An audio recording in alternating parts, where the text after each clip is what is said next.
Hello, class. It's Miss Roberts here.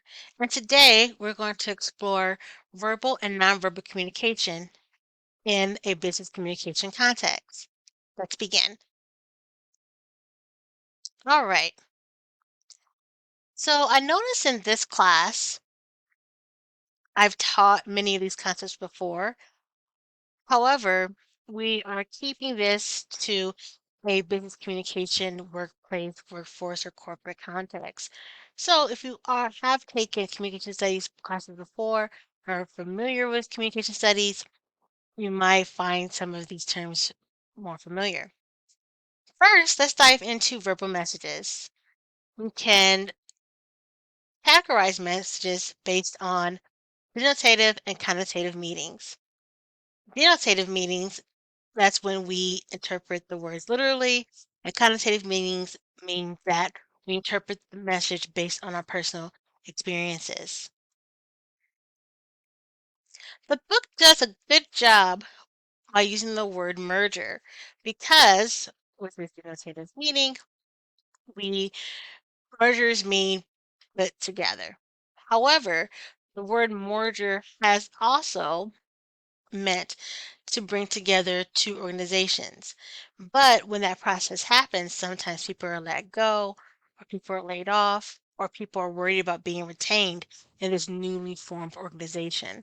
So sometimes the word merger can bring different feelings of anxiety and stress based on their experiences with that process.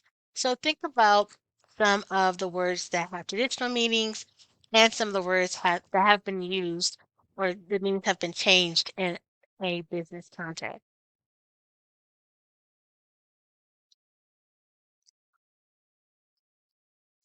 So keep in mind in workplaces, clarity is key.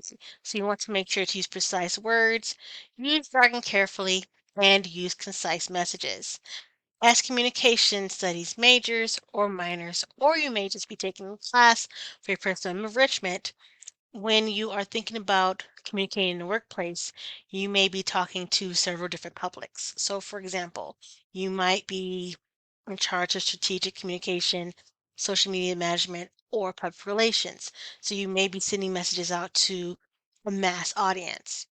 Or you may be creating internal documents, like internal communications for employees or leadership in the organization.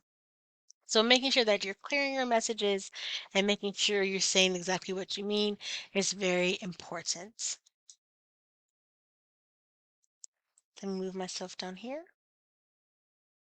Okay. So excuse me. Okay, just making sure. Okay. My apologies.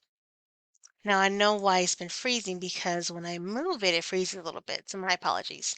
Okay. So when you are in an environment where you're dealing with people who are your coworkers, leadership, customers, you want to craft your messages excuse me, you want to craft your messages to where you are clearly explaining what you want, but where you're using the face saving techniques to avoid defensiveness and have people be more receptive of your request. So, for example, using I language can be really helpful because you take responsibility for any emotions or any requests that you have instead of being defensive or using a more evaluative you language. So you can say, I observed this, I am requesting this, I feel this way, and you describe the behavior instead of you are doing this, you are acting bad, you are this way. By using I language, people may be more receptive to the request or be more evaluative of their own behavior. And by starting off with I, you're taking responsibility for your feelings or what you want done.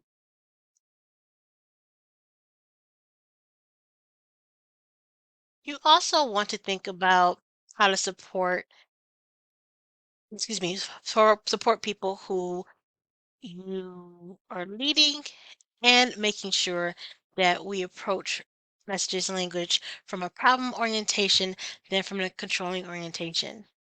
So when we think about leadership, we maintain more responsibility, we use our expertise to guide and help our employees or the people who are under us in leadership, but we don't want to get into the attitude of like, I am in charge, I'm control the situation.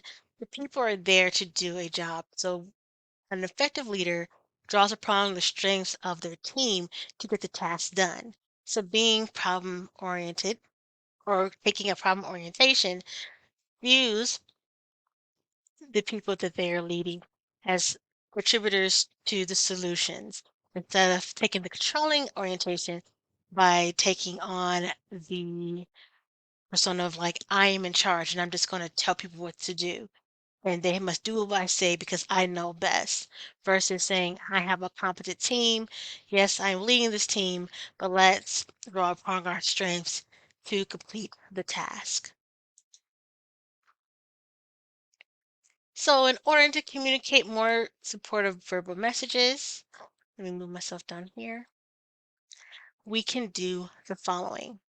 We can be genuine rather than manipulative, be empathetic, be flexible, use conditional statements so we can leave room for interpretation, open dialogue versus the straight up declarative statements all the time, which are expressed as truths and does not leave room for interpretation.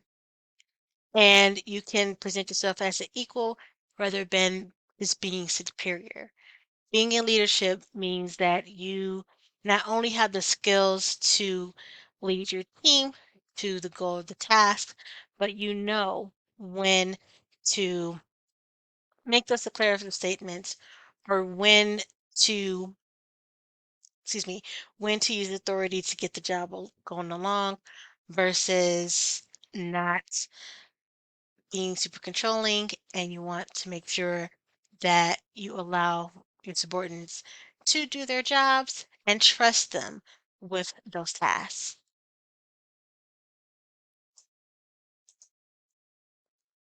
All right. So next we're going to talk about nonverbal messages and characteristics. So you might have heard about nonverbal communication from previous classes. In different classes, we have different contexts, but in general, nonverbal messages help us connect with others. We can convey the content of the message. It's not what you say, but how you say it. We can establish the nature of the relationship between the speakers, and we can talk about think about the quality of the interaction that takes place.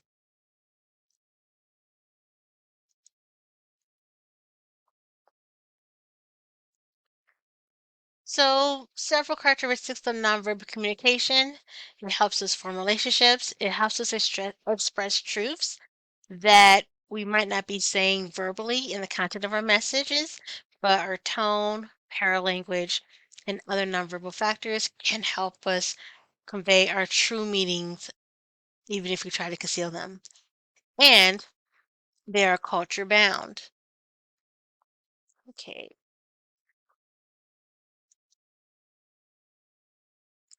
let me move myself over here. So, the following types of nonverbal communication can can help us gain meaning in our interactions, such as physical appearance, vocal qualities, gestures, eye contact, use of space, use of time, touch, and environment.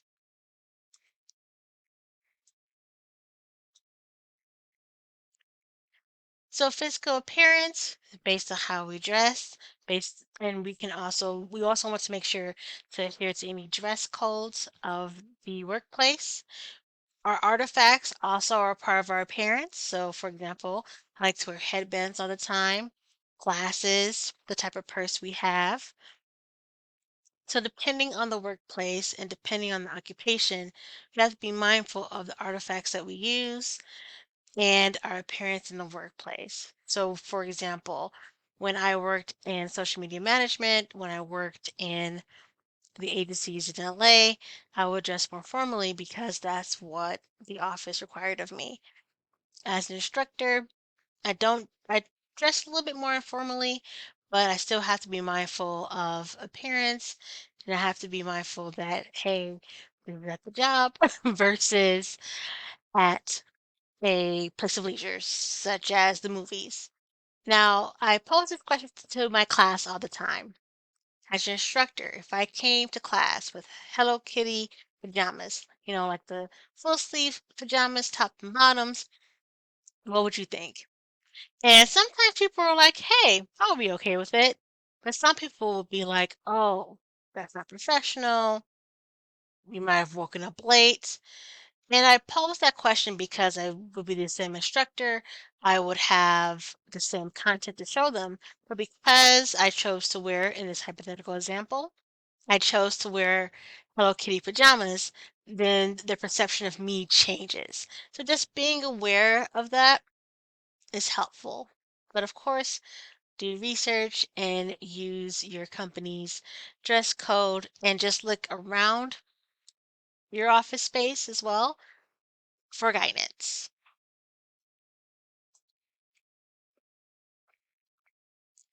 Some more tips in regarding parents and nonverbal messages. You want to make sure to monitor physical appearance standards in the company, match the formality of your manager's appearance. So if your manager is really dressed up, just matching that at first will be helpful. Dress for the occupation. So, for example, being a lawyer versus being a gym teacher, they have different dress codes. Dress for the jobs you want and appear neat and well groomed.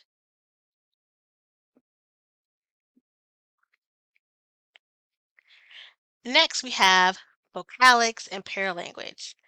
Now, these are the nonverbal aspects of our voice, and this can include pitch, how and how low the speaker's voice is, the speech rate, so how fast you speak, and the volume, how loud or how soft you speak. Think about the volume on a remote control.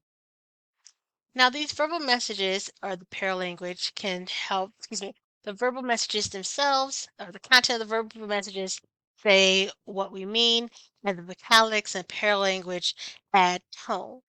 And it talks about, or conveys emotions and a subtext to what we mean. So I'm going to have to move myself up here. All right. So we also have different nonverbal communication. Give me a second. There you go. I think I'm freezing a little bit. My apologies. Okay, great. So we also have additional nonverbal communication terms to look at. So the study of gestures and body movements are called kinesics. And here are some additional terms that fall under that umbrella. Emblems are gestures that have a direct verbal translation and can substitute a word or a phrase. So, for example, thumbs up means okay, thumbs down means not okay. Emblems are mostly cultural based. So, for example, okay might not mean thumbs up everywhere. Then we have illustrators. They draw a picture or complement the verbal messages. So, say, for example, I was doing this. Oh, I was waiting in line at Starbucks and I really want them to hurry up. I really want them just to get going. Or I was in traffic and I just want to say, move, move, move. These illustrators help complement what I'm saying in that context. But I can't just be going around doing this without saying I wanted the Starbucks barista to hurry it up. You see what I'm saying? Versus emblems, I can go around and be like, and that could substitute okay or good. Regulators are nonverbal cues that help control the interaction and flow of communication between people. So regulators help you manage taking turns in a conversation. So for example, I might be like, hold on, or I might stop talking so you can continue talking, or I might say, "Oh, sorry to interrupt," and then I just start saying what I need to say. Then we have back channel cues that are nonverbal behaviors that signal the other person that we're listening to them and that we wish them to continue talking. So head nods, smiles, leaning forward, lets the speaker know, excuse me, in addition to eye contact, lets the speaker know that you're interested and you want them to keep talking.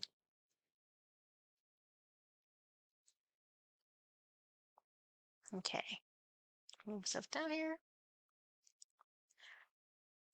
So, using facial expressions and eye contact is very important.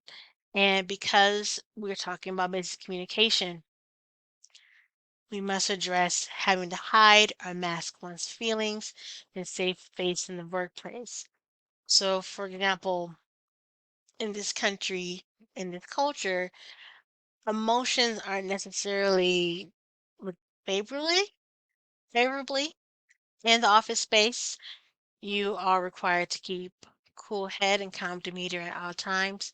We are human, so sometimes that may happen.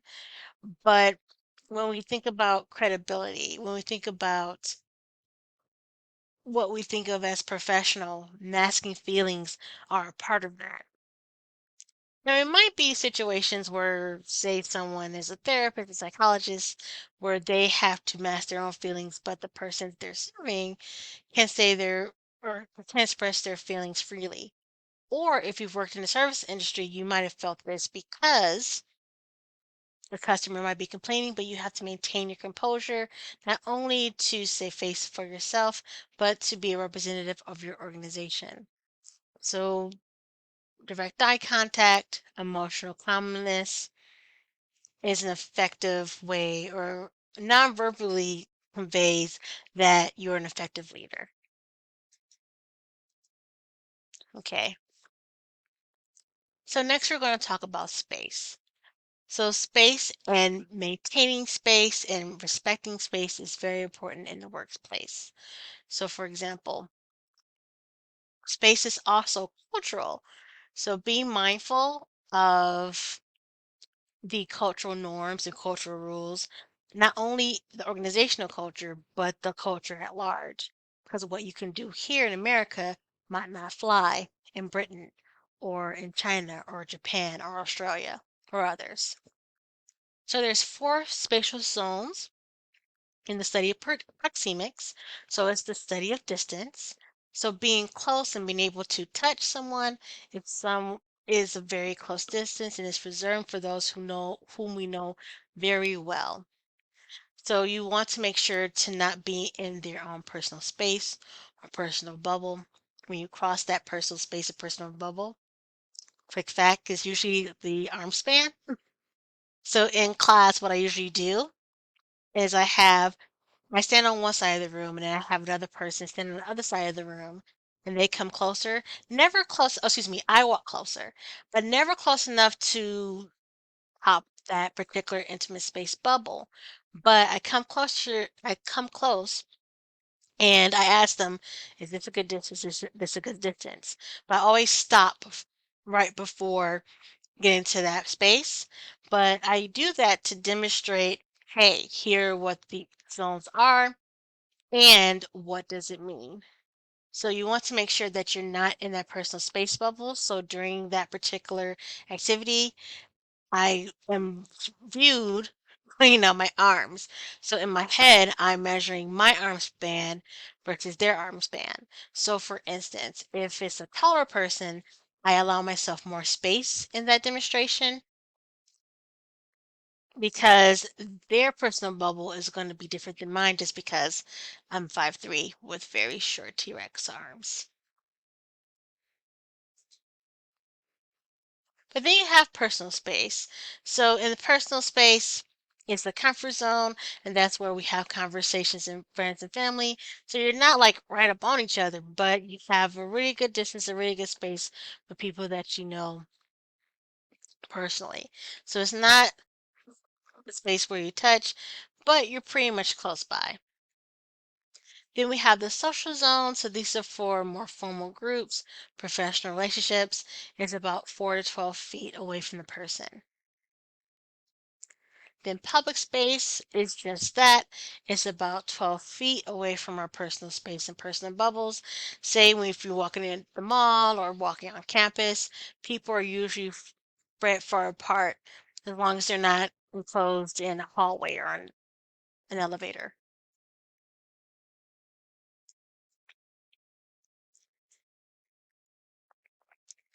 So when we want to increase space without increasing space, excuse me, or increasing distance using nonverbal messages, you can avoid eye contact, cross arms, lean back to create an actual distance, or to decrease impersonal distance that doesn't involve getting actual closer to someone.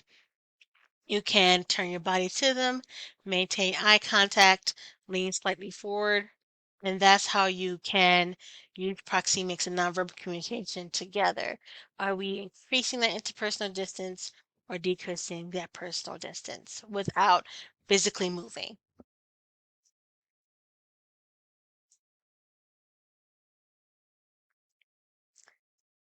Then we have chronemics. So we have the adage in the US that time is money, and that is one measure of or one indicator of chronemics, how we study time and how we use the time structure. So you might go to some places where living is slow, living is easy, so being punctual might not be as important. That doesn't mean they're unprofessional. That doesn't mean that they don't care about the work. It's just that culturally they view time differently, and time is more fluid versus in the US and other Western cultures, time is precise. So if we say four, we mean four, which also means you need to come in at 3:45 to make sure that you're definitely there at four. Get the picture? So for instance, let me go ahead and move this up. Make sure I'm not freezing. Okay, cool. So this is an example of displaced point patterns versus diffuse point patterns. So for example, a displaced force pattern, a displaced point pattern is a type of time pattern where time is used in a precise manner. So when we say one, we mean one, and we're going to start the meeting at 1 o'clock on the dot. However, there are other people in organizations that have a diffuse point pattern. So yes, we start at 1, but we gotta get some coffee, we gotta talk, chat it up. So business doesn't really start until the meeting doesn't start until 1:15. Now, excuse me, you have to know what structure you belong to. You want to err on the side of being on time and in this place point pattern because you don't want to assume it's a diffuse point pattern and be 15 minutes late for your meeting.